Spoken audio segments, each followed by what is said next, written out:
The American Medical Association, which has utterly beclowned itself, along with the American Academy of Pediatrics and the Children's Hospital Association, just sent a letter to the Attorney General of the United States demanding that the Biden administration, and we're quoting, take swift action to investigate and prosecute high-profile users on social media who have engaged in, quote, disinformation.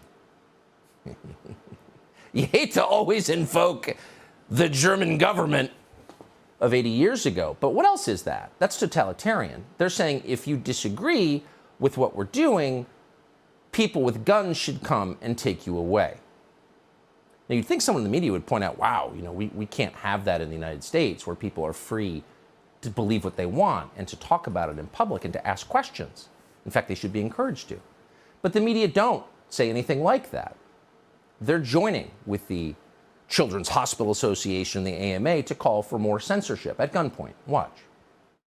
Obviously, the question becomes then, when misinformation, disinformation is being spread, when hate and threats are being spread, where are the social media companies? What's YouTube doing? What's Twitter doing? And of course, then you have the reaction to that. Oh, this is big tech silencing people. It always becomes a debate about free speech, doesn't it? Yeah, it does. Last week, Twitter suspended Libs of TikTok, specifically for the policy against the promotion of threats, violence, and harassment. So great job, right? But it's been 7 days, and Libs of TikTok is back now, and they're tweeting right this very minute, this is violence, this is harassment. It's clear what these accounts are doing. It's so funny. Back to the point at the open. When the revolution comes, there won't be tanks and soldiers. There won't be stormtroopers in old uniforms and symbols. It'll be some unmarried 30-year-old woman talking in a sing-songy voice, inflection at the end, right? With her special glasses or complex glasses that don't actually improve her vision. She'll have all kinds of pointless humanities degrees, and she'll be on cable news saying, right, it's violence. And what she's really saying is, shut up and obey or we'll hurt you. She's delivering the same message that any stormtrooper delivers, but she's doing it in a sing-songy way. It's disinformation. Call it literal, but this is the opposite of disinformation. It's not disinformation. This is literally what they're saying. Boston Children's Hospital, as we just showed you on tape, is telling you what they're doing. They perform double mastectomies on minors for no medical reason whatsoever. That's insane. It ought to be a crime in a civilized country. It would be. And they know that because when they were caught, they tried to erase the evidence. And they're not alone. UCSF, UW Health in Wisconsin, Golisano Children's Hospital in New York, Vanderbilt Health, Children's Minnesota, all of these hospitals have deleted the evidence of their gender-affirming procedures, their grotesque mutilation of children after they were publicized. Their own words were publicized online. No one's twisting it. People are just putting up their words. And not all the videos have been deleted. Planned Parenthood is big into this now because it's lucrative. So here's Planned Parenthood in 2021 telling children that so-called puberty blockers are harmless.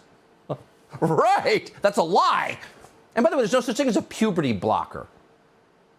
These drugs are hormone agonists, and they're FDA approved for things like cancer treatment. You get prostate cancer, and they lower your testosterone, for example, to prevent the cancer from growing quickly. They are not approved for so-called puberty blocking. They're unapproved, and the long-term effects are not known. But it's pretty obvious they're grim. But Planned Parenthood won't tell you that. Here's their video. If you're transgender or non-binary, you may find that your puberty experiences don't line up with your gender identity or how you see yourself. That feeling can be uncomfortable, scary, and stressful. If that sounds like you, know that you're not alone. There are medicines you can take to delay puberty for a while. They're called puberty blockers, and they work like a stop sign by halting the hormones testosterone and estrogen that cause puberty changes like facial hair growth and periods. Puberty blockers are safe and can give you more time to figure out what feels right for you, your body, and your gender identity. Okay, everything about that is dark and horrifying, and there should be an uprising against that. That's aimed at your children, not at adults who can make rational decisions, but children, people too young to drive or drink alcohol or smoke cigarettes or serve in the military or vote. People who are not, we have agreed as a group, capable of making rational adult decisions. And that's aimed at them. It's propaganda aimed at them, and it's a lie. Puberty blockers are safe. They are absolutely not safe. You can't delay puberty without damaging severely the bodies of young children. The FDA just identified several, quote, clinically serious cases of side effects after these drugs were recklessly administered to children by lunatic ideologues. The FDA found a, quote, plausible association between the use of puberty blockers and something called intracranial hypertension. Ooh, you want that for your 13-year-old? According to the Mayo Clinic, that condition can cause brain swelling, double vision, severe headaches, permanent vision loss. In other words, brain damage. Brain damage. Oh, great. Okay. On top of that, the European Journal of Endocrinology, among many other publications, has found that so-called puberty blockers often cause, quote, decreased bone density, which is associated with a high risk of osteoporosis. And there are other permanent side effects as well. We don't even know the scope of them because this has never been tested longitudinally, ever. But the effects are very obvious, and if you poke around on the internet for about 4 minutes, you will see them. One teenage girl just uploaded a video showing the effects of 5 years of puberty blockers on her. Watch this. When I talk about being too far gone, I don't really know what else to call it. This is what I mean. This is how deep my voice is. It's gotten deeper over time, and it's settled. This is what I mean by hair loss. And it just keeps getting worse. It keeps thinning. It keeps receding backwards. And I'm not exactly sure that's coming back. Those are the main things when I talk about being androgenized to a point of no return. This is what happens when you give a woman testosterone. This is for 5 years. This is what happens. Yeah, that's what happens. That and a lot of other things. That's what they're telling you is gender-affirming? No, it's mutilation, it's grotesque, it's destroying people's lives, children's lives. We made a documentary on this for Tucker Carlson Originals, so we spoke to a lot of people who had endured similar torture. The testosterone kind of had this effect on me where with every step that I took, it would feel good for a short amount of time, but then eventually it's like those same feelings come back up. There's the initial euphoria that you go through. I changed my gender and everything's going to be wonderful. It was euphoric. I was like, the feeling I had when I started living as a man was I was free. I was finally who I should have been all along. But that euphoria was short-lived. My mental health just got worse. My ability to socialize just got worse. I felt so disconnected from myself. I started using drugs and alcohol as a crutch, and I was just a total disaster. And the effects of the testosterone on my mental health specifically just made everything 10 million times worse. I had bought into the lie. And it almost took my life. It's just awful.